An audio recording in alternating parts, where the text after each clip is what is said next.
Welcome to the Men of Iron podcast, changing a culture one man at a time. At Men of Iron, we equip men and grow godly leaders through creating and sustaining one-to-one and micro-group mentorships. Go to menofiron.org for more info. Thanks for listening.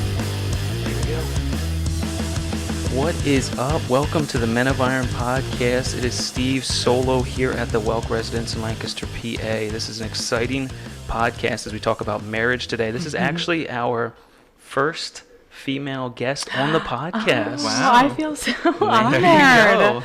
Oh, that's awesome. So it's exciting stuff. Episode 25 is brought to you by North Group Consultants, developing and encouraging leaders and their organizations to their highest potential since 1997. Go to northgroupconsultants.com for more info. So let's introduce our special guests who I'm sitting at the table with, Andy and Rachel Welk. Rachel has the hardest job in the world, a stay-at-home mom and homemaker, investing daily into her 3 kids. She works with other women from her church and community to help them grow in their faith, and she lives out Matthew 28:18-20 to go and make disciples. Andy is a career firefighter, paramedic from Montgomery County, Maryland Fire and Rescue, and also a realtor. He's not busy at all. He volunteers on the Men of Iron Regional Development Team and serves as a mentor to college-age men at LCBC's College Age Connect. Mm-hmm. And he also leads a micro group. Yeah. That I do. Welcome to a couple other things, but yeah. Andy and Rachel, welcome to the show. Thank you. What's going on? Living the dream. Yeah. Glad to have you here. Glad that we could do the podcast. Listen to the podcast, every week, and just super excited. Yeah, like I said, this is our first marriage podcast and first female special guest. So this is exciting. Very cool. Thank you guys for your willingness to kind of share your heart, share your journey and struggles, and I'm sure it's going to help and bless people out there. So we're excited. Yeah. So just tell us, who are Andy and Rachel Welk?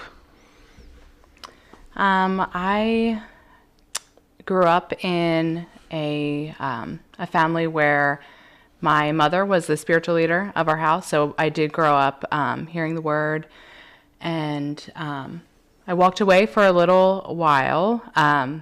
But now, looking back, I feel really thankful for the way that I grew up. And since just probably in my late teens, my father has committed his life to Jesus. And so I have an awesome family they're local. And so like you said, we have 3 kids. Mm-hmm. I stay home with them. They are 10, 4, and 3. And the 10 and 4-year-old will be 11 and 5. Yeah, they have birthdays this week. We have 2 birthdays this week, Awesome. So we're busy. But yeah, that's so cool. Yeah, it's just a little. Mm-hmm. And they're currently sleeping. Well, we hope. We hope. They're supposed quiet. to be napping upstairs. We don't know what that means, but If we hear the loud thump in the background, then, so. Well, Andy, what about you, man? Well, similar start to life. Grew up in a local church. Both parents were active in church, and made a lot of wrong decisions in my life. In the college years and early adulthood, which I was married before, which led to a divorce. Struggled really with womanizing. I struggled with pornography, and struggled with almost being an alcoholic. And we met, and we still hit the party scene, but have just rededicated our lives to Christ probably about 7 years ago now. Yeah. We're both baptized in church, and have just been very blessed, to be given that second chance. So, one of the things that I openly share with any guy that I talk to is I struggled. And it was through the grace of Jesus Christ that I was forgiven and really given a whole new second chance on life. That's where we're at. That's awesome. Yeah, and I should mention that our almost 11-year-old he's my stepson. So there we have that that challenge there. The blended family challenge. Yeah. So well, that's something that we continually have to embrace and work through. I feel like you guys are a perfect couple, so to say. Not perfect in the sense where you got everything, Please don't say where you got that. everything right, but perfect in the sense where you have you have baggage, you have not the normal looking family type of dynamics, but yet you guys have, given it all to the Lord and allowing him to lead and strengthen your marriage and kind of be the foundation of your marriage. So I think, like I said, this is going to benefit a lot of people. I hope so. Well, it's time for take 5. Take 5. You ready? She hasn't heard take 5. I've heard some of the take 5s before. All right. Well, we're going to get into it. All right. So, these are there's a couple that are, there's one that's directed just for Rachel, but the others are kind of for both of you to answer. All right. So take 5, question number 1 is, what is your funniest or craziest married moment? I do not feel like we are that crazy. I would say just, 2 years ago, Andy came home the one day and he said, I think what we should do is every year for our anniversary, we should go away. And I'm like, okay. And before we even discussed any further, he said, I booked us a cruise. And for me, that was like I'm like, because I have a little control thing. And I'm like, well, where are the kids going to go? And he's like, I talked to he already got it all set up. And that was so for me, it doesn't sound that crazy, I guess. But for me, I'm like, wow, you are crazy. You can't just go do things like that without discussing it. And, but. And it's funny she brings that one up because I actually took that from Andy Stanley. Andy Stanley, in one of his messages, said to, heighten his marriage, him and his wife, I forget her name, but every year they go away for a week, and that the kids know that mom and dad go away, and, it's just a way for us to focus on each other, with, no children around. Yeah, it's awesome. All right, question number 2 is, what's one piece of parenting advice you can impart on our listeners? I think that one of the biggest things is, you can't stay mad at your kids. We will discipline our kids and we will send them to their room or put them in timeout.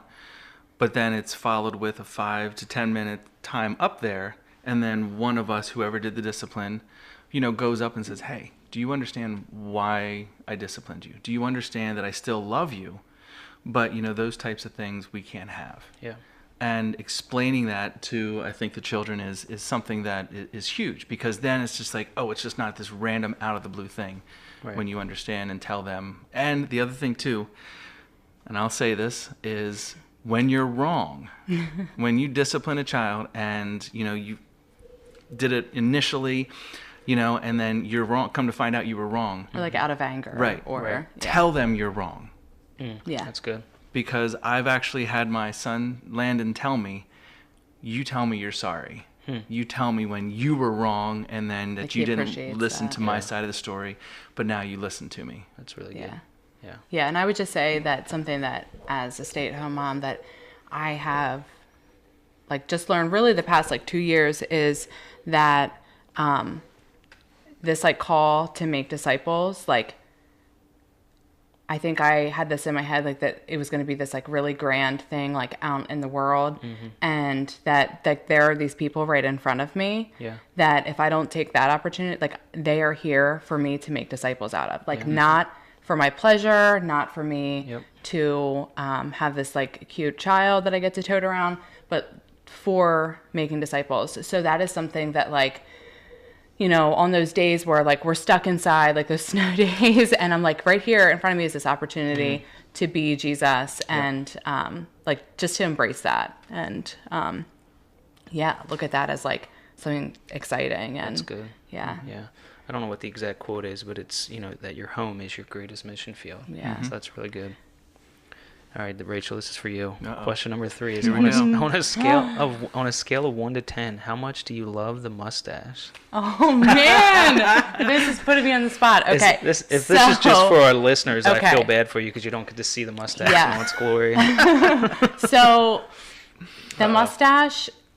So when he first grew the mustache, he said, "Whenever you're ready for it to go, it will go." Wow. And a few times I'm like, I think that I'm ready for it to go, and he really convinces me otherwise, because he's gotten out of speeding tickets because of his mustache.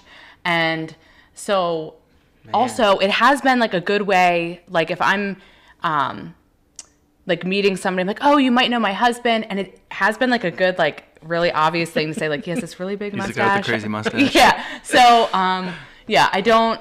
Okay, so I would say that maybe like a 6 or a 7. I'm not in love with it because it gets coffee. Like coffee kisses are not the cold coffee morning kisses when it's not waxed good. up and out of the way. Yeah, so that I could be over, but So I don't know if we actually got a number though, did we? On a 6? scale of 1 to 6, 10. Oh, you did say 7. 6, Yeah, maybe. Yeah. You know what? If he would let me, like I do trim it for him. I have my background is in cosmetology, Nice. so I am probably confident enough to do that. But I would like it a little shorter. So is that why it looks so good though? Because of Oh yeah. because of her talent? I'll comb it down and she'll make sure it's even. Yeah. Why give it a 10, Andy? That's Well, thank you. I see, no, appreciate it's because that. of people like you that he's doing Right, that I want to keep it. Yeah. You know? I should have said a 3. All right. Question number 4 is: what is your favorite date night spot? Favorite date night spot.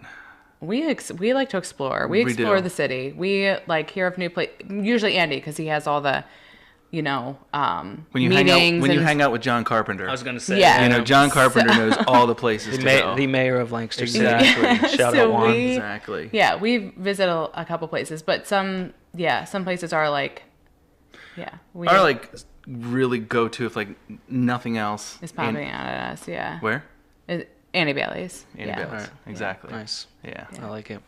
All right, favorite. I know you kind of talked about getting away together, but favorite family tradition. So with the whole family. I would say just going up to the cabin, just going up to the mountains. Really, really good friends of our family have a cabin up in Richfield, PA, which is at the Snyder County, Juniata County line.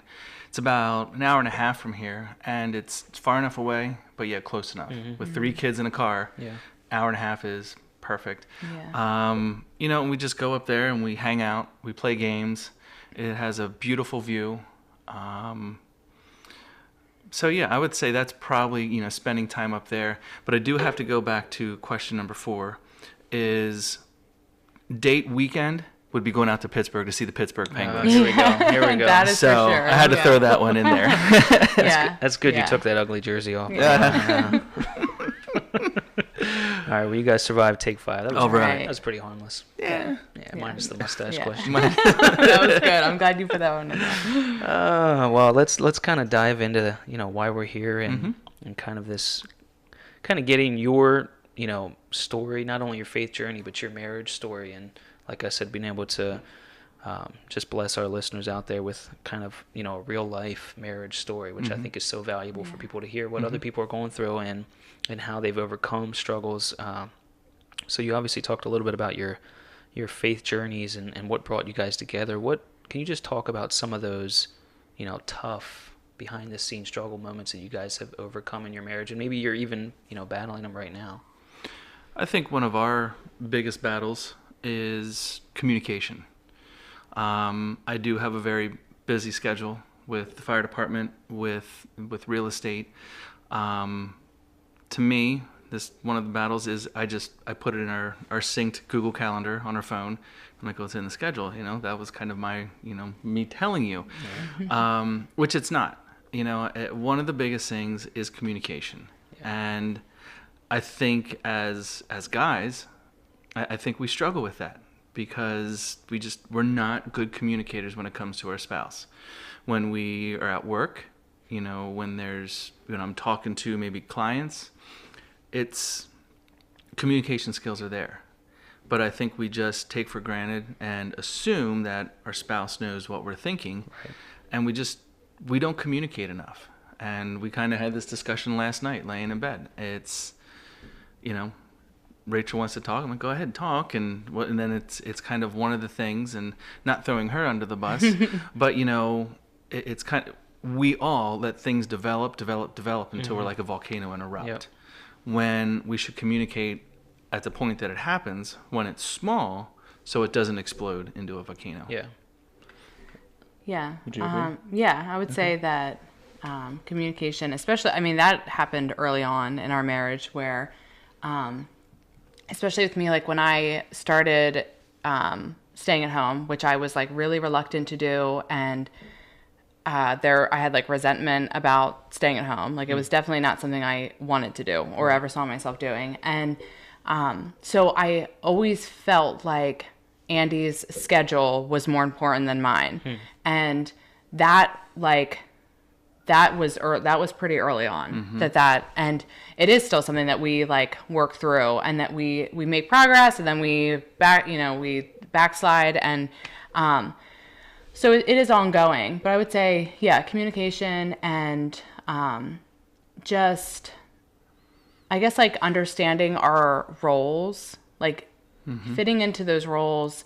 You have like these expectations going into marriage that, like, I think for a woman, or I'll just speak for myself, that my husband was going to automatically be the spiritual leader, and he was going to automatically lead us like just so well. And I'm like, there's times where I'm like, this is something that I think that you should be doing. Yeah. I don't want to be the only one who's guiding my children in this way. And but my problem was that I was approaching it like disrespectfully. Right. And so even with the communication about schedules, I would be really emotional and kind of like saying, you know, you think you're more important than me, or you think your things are more important than mine. Right. And so God is really teaching me that He's teaching me like the beauty of submission, yep. The like freedom in submission. And I think that it is having like a positive effect on our marriage. My like getting my emotions under control was like, it's like something that is like also an ongoing thing. But oh man, there's just like right away when I'm feeling that like build up of that like anger and resentment, that like I am running right to the word, because I have to put God and what He says above the way that I feel right now. Yeah. And tomorrow I might not feel this way. And how many times have we said things that we're like, we really regret? And so I'm just learning. But the problem with that is also that I am, like when you say about like the volcano, and is that sometimes I'm like, I just won't, I'm like, okay, I'm not going to confront it. I'm not going to confront it. And then something comes up, and it all comes, you know. Well. So we talked about that last night, just being better about talking daily, just about just even what we did that day. Like Andy will, you know, things with his clients or things with, you know, guys that he's mentoring. I told him, I'm like, I want to pray like for your guys. Like I don't expect to know what's going on, but I just want to hear a little bit about what you did today and how you served Jesus today. And I want to feel that like oneness with you. And so yeah, that's like ongoing. And that's good. Andy, how do we as men, how are we better at communicating? How do we become better communicators? Because let's be honest, we're terrible listeners, and it's not every man, but I can speak for myself too. We don't listen well. We don't communicate well with our wives. That's a great question. And when we figure that one out, somebody let Andy know. Then we're going to write a book, and someone's going to tell me about it. I mean, it's exactly like we had talked about last night. You know, communicating daily. You know, I think one of my things with being involved with fire and EMS for so many years, I've kind of shut down my emotions. You know, because again, you know, we see tragic things, you know, on a regular basis. You know, and then a lot of that stuff that you see, you just keep to yourself because you're not supposed to tell anybody. You know, what I try to do is, you know, I'm trying to and leaning towards, you know, I need to tell Rachel more of, you know, how my day was. You know, hey, this is what happened, you know, at the firehouse. This is what happened with real estate. And she can tell when things are getting, you know, stressed, especially with like real estate transactions aren't going right. But, you know, the thing is too, and one of the things that we've done with, you know, the micro group is we meet here. We meet here every 2 weeks. That's awesome. At this house, so my wife can see what I'm doing with my guys. I mean, she's not sitting down here eavesdropping on the conversations. But it's really early in the morning. Right. I'm but, sleeping. Let's be honest. She listens, and and then the kids are coming down right about as they're leaving. So they see the guys that are here. Yeah. Hey, Daddy, what were you doing? That's cool. Well, I'm working through God's word with them. Yeah. So being open and showing all of that kind of stuff. Communication wise, I got nothing. I really don't. Yeah, I mean, it's just, I think it's starting something simple as, hey, this was my day, and kind of maybe give like a couple minute synopsis of I went here, did this. Not to say that she wants me to check in with her, but this is what I'm doing. I just want to feel connected. Right. Yeah. And involved. Yeah, I think it's as simple as just talking. I mean, you guys know how it is with kids. By the time you get the kids to bed and you're exhausted and you just want to crash and put on Netflix or play on your phone. Right, right, and go to bed. Yeah. See, because I'm not a pillow talker. I always say. Oh yeah, like if I'm trying to catch him, I need to get it before he is. Right, because as soon as my head hits the pillow. Yeah. That's me too. Yeah. And that to me, I'm like, let's stay up all night and talk. No, let's go to bed. That's what it's really for. romantic. I mean, Ashley hates how fast I fall asleep. Oh, yeah. As soon as I hit the pillow, right. it's over. Mm-hmm. Yeah. Same way. Well, I'd love to kind of go back. How long have you guys been married now? So we've been married since 2012. Okay. So our journey started before that. We had started dating. We both used to work for Lancaster EMS. Okay. That's where we had met and started dating. Started just, hanging out with people that we worked with. And, we're really going out, on the weekends, drinking, and really I think it was after New Year's Eve, if I remember right. Yeah. We woke up January 1st of 2012 and literally both looked at each other at the exact same time and said, what are we doing? And, I look back on that time, and that was, to me, when God was saying, what are you doing? You were brought up better than this. And we were living together in an apartment. So we made the New Year's commitment because it wasn't a resolution. Resolutions, they go away. Yep. But we made the New Year's commitment that we were finding a church. We had a list, and the first church that we stepped into was LCBC, which stands for Lives Changed by Christ. Yeah. And we felt, I felt that David Ashcraft was standing up front talking in a series titled Recovery Road, and that he was following me every week. Because, that whole series, he was speaking to me, I felt. And, we never left. We stayed at LCBC, asked one of the ministers there, John Wilkinson, to do our wedding. And he said, yeah, he would do it. And the night before we were supposed to meet, I still remembered I was standing right over there looking out the back door, talking to John on the phone, and he said, hey, he's like, we see that you guys have the same mailing address. Are you living together? And we said, yes. And he said, we have two options. He said, you guys can move apart and abstain from sex until you're married, or continue on the path that you're at. We wish you the best, but no one from LCBC will be able to do your wedding. Yeah. And my initial thought, I was like, who's this dude? Right. I don't even really know you, and you're telling me I can't do something that I'm doing. And I remember that night, Andy. It was late summer, and Andy went out, and he was I think you called my brother-in-law, and was asking for advice, and he's pacing, the street out front, and I'm inside thinking well, we'll just get a different pastor. It's not that hard. Right. And that was the first time in our journey that started in the beginning of 2012 that Andy stepped up in that leadership role of saying he came back inside and he said we're going to move apart, and we're going to this is our physical relationship. We have to put God before that. And we have to put God before everything that we've known for the past how many years. And I was like so sad. I just didn't want to move out of the house that I just moved in. And we just built. We just built our house and we just moved in, and I felt like, this is where we, and so we did move apart, and that was like that first like step, like we see what the word says and we don't understand it, but we're going to follow it. Yeah. And that was it. That's awesome. That's a huge statement too. And it was a huge, finding a church was the first step, but again, you can go to church every Sunday. You can go to church every Sunday, and as soon as the doors close, you're back to who you were Monday through Saturday. Yeah. Again, I lived a life like that.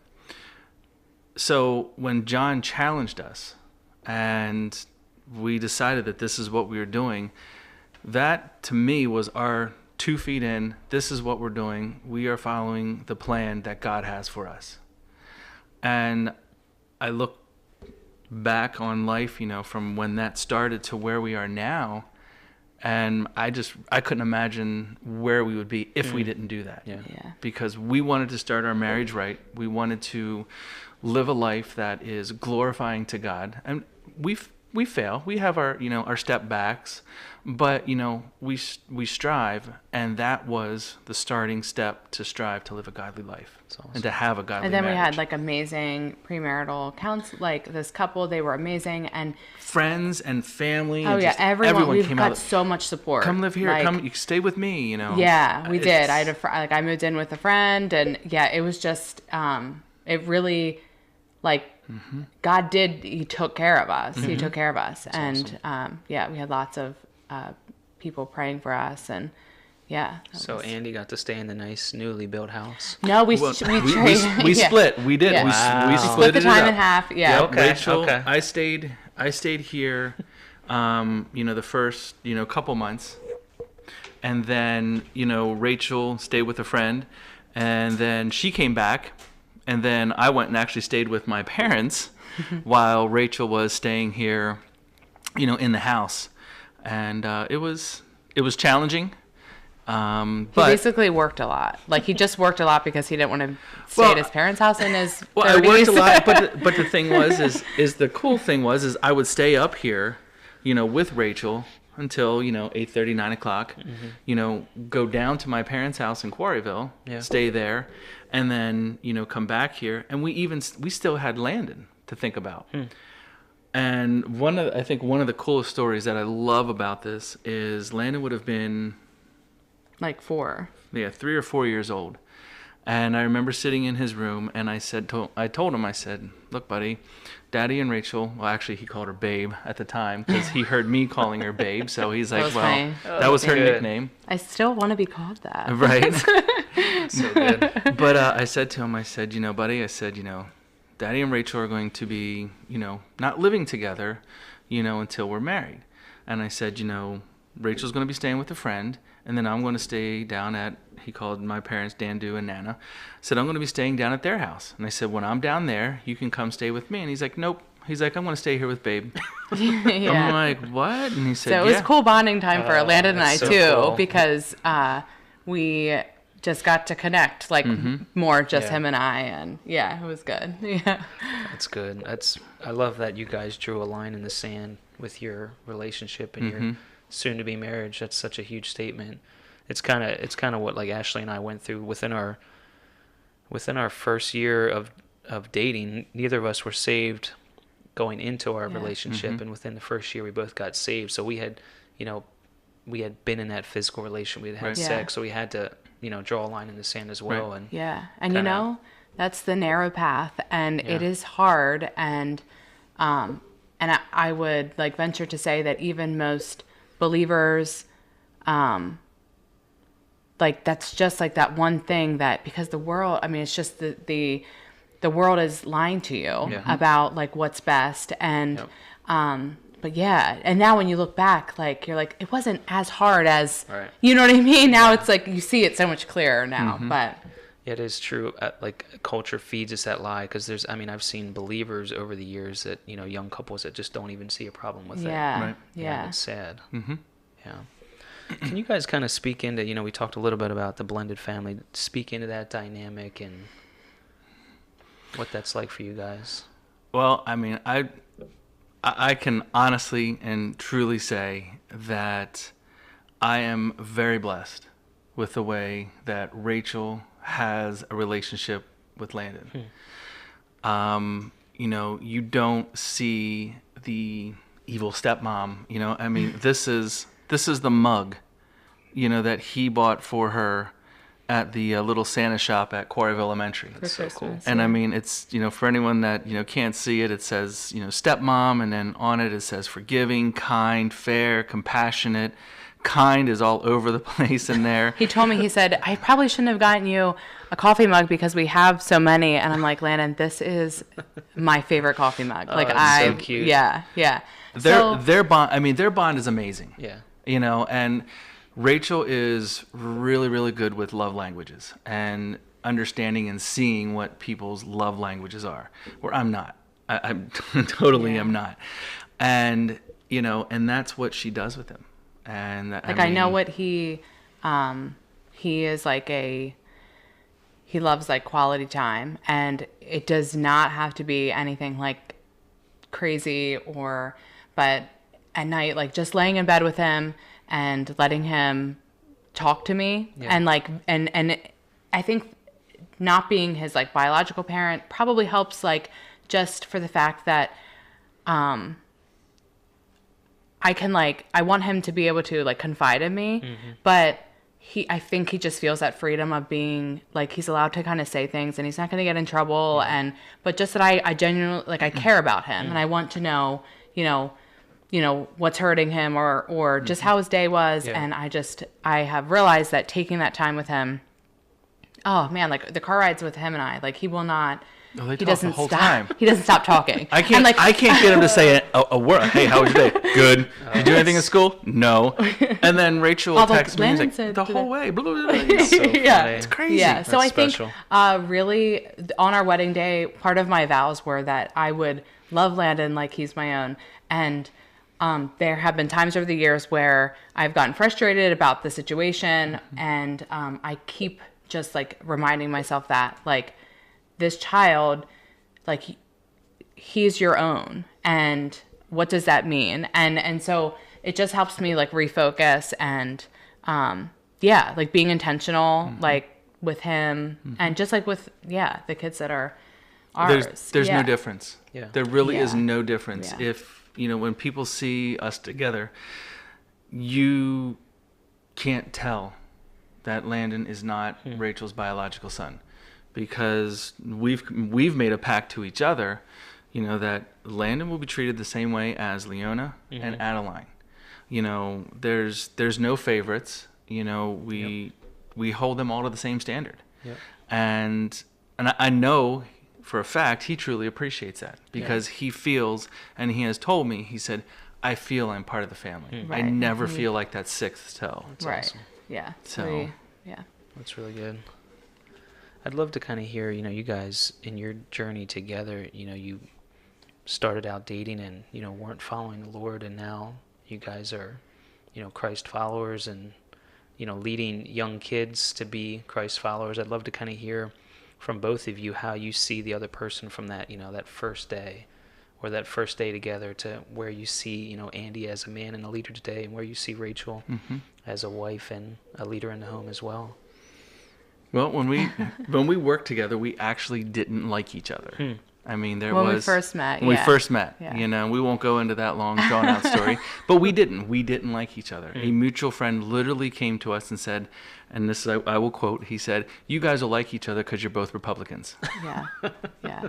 Which now I'm I don't want to be defined as that. But Right. Right. Yeah. But I mean, to see where Rachel has grown and where Rachel has come from, for me, we were the partiers, and, to see now her step up in this wonderful role that she's doing as a mother. I mean, I can't say it enough, and I don't say it enough, but I mean, her role and what she does here is solely the reason that I'm able to do the things that I do. Yeah. and she does, just like we just said about Landon and Leona and Adeline, with all three of them, she does a wonderful job. She, is helping, other women in our life group that we host here on Sunday nights, working through the Word with them. She recently just completed the Bible in a year. Awesome. I think she started with maybe 10 people, but it eventually just came down to Rachel and I think 2 or 3 other women, and they were doing that devotion together. That's great. So, I mean, it truly is, to go out and make disciples. And, one of our arguments is, what does that look like? Well, I got to do it here. No, I got to do it here. Yeah. I don't think there is, I've come to the conclusion there is no right answer. Oh, yeah. No. However you do it, where you do it, Yeah. Is where we should do it. Yep. It actually translates that the Great Commission in Hebrew translates everywhere you go, make disciples. So in the firehouse and here at home and when I'm at market and, whatever, so I think that just in the past 2 years has been what my heart is. It's just the disciple making. And it kind of God kind of orchestrated things in a way that when Andy started this Men of Iron thing, I at first was I'm just another thing that Andy's doing. He does so much. What can he possibly going out and hanging out with John Carpenter in and a I'm coffee shop? That can't be good. So I think at around the same time, I am really in the Word and reading in Titus about the roles of discipleship and mentoring. And so I started to see this the value in that. And then I'm I want to mentor. So what I kind of learned was that to be I want a mentor. I'm still looking for a mentor. So if you are a woman over the age of 55 and you love Jesus, give her a call. Yeah. Should we put your contact info on? So, but I started, I'm you know what? Well, I am older than somebody or there are, I have a friend, who I've walked with who's a new believer. So, I started well, I'll just mentor other people. While I'm waiting for my mentor, I will mentor other people. And so, just that all kind of happened at the same time. And I do those mornings that Andy's, his guys, I call them, are here. And I'm upstairs and I can hear the muffled sounds of their voices down here. Just hearing that, brings me so much joy and it makes me feel proud of my husband that he is doing that. Yeah. And I just love that the Word is in my house, here from, all early in the morning. And I just, so those are the things that I think that I have seen the change in Andy and his walk. The process of sanctification, I feel we had a slow start. Even when we committed our lives in 2012, we did have a slow start. Yeah. But once it's there was a veil lifted just a couple of years ago and it has changed things. And I feel Andy is more willing to do things like that, mentoring, than he would have been too busy for, in the beginning. Yeah. And that's one of the biggest changes I've seen. And really, just in the past year or two, his parenting, his, his heart is softening, in his reactions to, the kids. And I can tell when he's gone for 48 hours, I'm they need their dad. Because there is something different that he brings than I can. Yeah. I cannot replace him. And I see that in my children and the way that he speaks to them. And it just, those are the things that I'm yes, I just love that. And I know that is God, it is God softening his heart. And it's not, nothing that we can really do on our own, for very long. But that's awesome. Well, we know his heart is very softened for the puppy. What's the puppy's name? Oh, man. Rosie. Rosie. The dog. Our mini golden doodle that, we just got it's for the kids, right? Yeah. We got it for let's the be honest. Sure. I think that the dog, I think we fell in love with the dog, and Awesome. Well, as we wrap up, I would love to hear kind of from you guys, what advice can you give to couples out there how to make a marriage not just succeed but flourish? Not saying you guys have it all together, but what would you say to that? I mean, first and foremost is, putting God at the focus of your marriage. I mean, there is no greater thing that you can do. I still and will always remember our premarital counselors. They drew a triangle, and you put, God at the top of the triangle, Andy on the left side, Rachel on the right, and as you both strive and grow closer to God, what happens automatically is you come closer together. That's good. And I mean, we're still working on that. We're still striving every day, and like Rachel said, we'll take a step forward and maybe 2 steps back. But the thing is when we have arguments, when we get mad at each other, and we get mad, but the thing is when we get mad, deep breath, focus on God, then we come back into the conversation. It might not be until the next morning, but. And that's where that communication comes in, right. Because I'll want a response from Andy, right now. Yep. And he'll finally say I need to digest this, and I'll get back to you. So that is advice I would say for the person who, and it might be the wife, who kind of shuts down, is let your spouse know that what they're saying is important to you. Yep.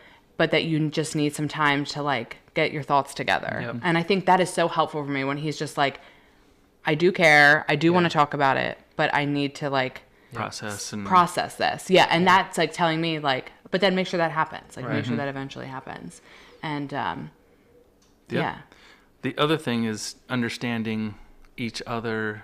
Each person, the husband and the wife, both need their times in solitude. Yeah. Rachel said, with nap time, I think we were saying before the podcast is, both, the girls still nap and Landon's at school. That's when Rachel has her solitude to spend her time in the Word. Yeah. My commute back and forth to the firehouse is about 2 hours. So I do that 9 days a month. Yeah. And that 2 hours, I listen to podcasts. I listen to the message. I'm right now with my microgroup guys. We're doing the YouVersion Bible in a Year devotion. So I listen to that, and it's one of the great things is that whole devotion can be played over my speakers. That's awesome. I don't have to, I'm not reading and driving down the road, but, I'm listening to that. And then, when I get distracted, when my mind, goes on to something else, I pause it, back it up, and then, re-listen to it. Yep. So it's that. I mean, when you can spend time in God's Word, and that solitude is very important for both the husband and the wife. Yeah. Yeah, I think that my biggest piece of advice for anybody who's been married for a month or years and years and years is that what I'm learning is that my relationship with God comes absolutely first, and that I cannot rely on other people like my husband, my children, anyone else to fill that void that I have, and be teachable. Yeah. You are not I feel what happens, I can see how it happens. It happens in our marriages and in our faith journey that I'm going to use an analogy. If you're in the ocean and you're playing or whatever people do in the ocean. I don't go in the ocean, so I can't tell you, but whatever, I've seen this happen to people. They look up to shore and they realize that they got sucked down. You know what I mean? Their towel is way up there. And that is the same thing that happens if we are not intentional in our relationship with God, and if we are not intentional in our marriage, years will go by and you will look up and realize how far you drifted. Yeah. And so learning those disciplines of, not allowing that to happen. Yeah. And I think that is something, we talk about, just being intentional with each other in our conversations. And for me, just that my relationship with God, if I am super focused on that, be too busy honoring God, be too busy worshiping God, be too busy following Jesus to fight. Yeah. You know, but I know it sounds easier, but it just good. has That's really, really good. really impacted me personally. Yeah. That's awesome. That's really good. That's like a mic drop right there for me. I know. It's like, all right, we're done. Follow Jesus, you won't fight. Follow Jesus, you won't fight. There we go. I like that. I like that. I think that needs to be a Facebook post too. Oh, that will be for right. sure. Sorry, Andy. She got all the good I sound know. bites. It's all right. It's all good. And again, that's one of the things is, there are things that Rachel sees and Rachel understands and Rachel brings to the table that I don't, and then vice versa. There's things that I bring to the table, when we spend time in the Word, and, again, one of our arguments is like, no, it doesn't say that. No, it says this. No, it doesn't. That's usually what we argue about nowadays. Right. Is like we're arguing about translations Scripture. and That's good. Which I guess it could be worse. I mean, but- Could be worse. There could be worse. So, Awesome. Well, thank you guys so much for opening up your homes anytime. and just your willingness to kind of share your heart and your marriage with our listeners and our viewers. It's kind of cool to do a marriage podcast in your home. It doesn't get any cooler than that. No, Yeah. it doesn't. It really doesn't. And, I got to give a huge shout out to everyone at Men of Iron. I mean, Men of Iron has definitely had a very positive impact on my life, and my marriage. So, Awesome. G Money, thank you. We love you, G. Well, you can go to menofiron.org for more info on Men of Iron. You can check out the podcast on Apple Podcasts, Google Play, and Spotify. Thank you to our sponsors, North Group. Thank you to the Welks for having us. We are out. Thank you. See you guys. See ya.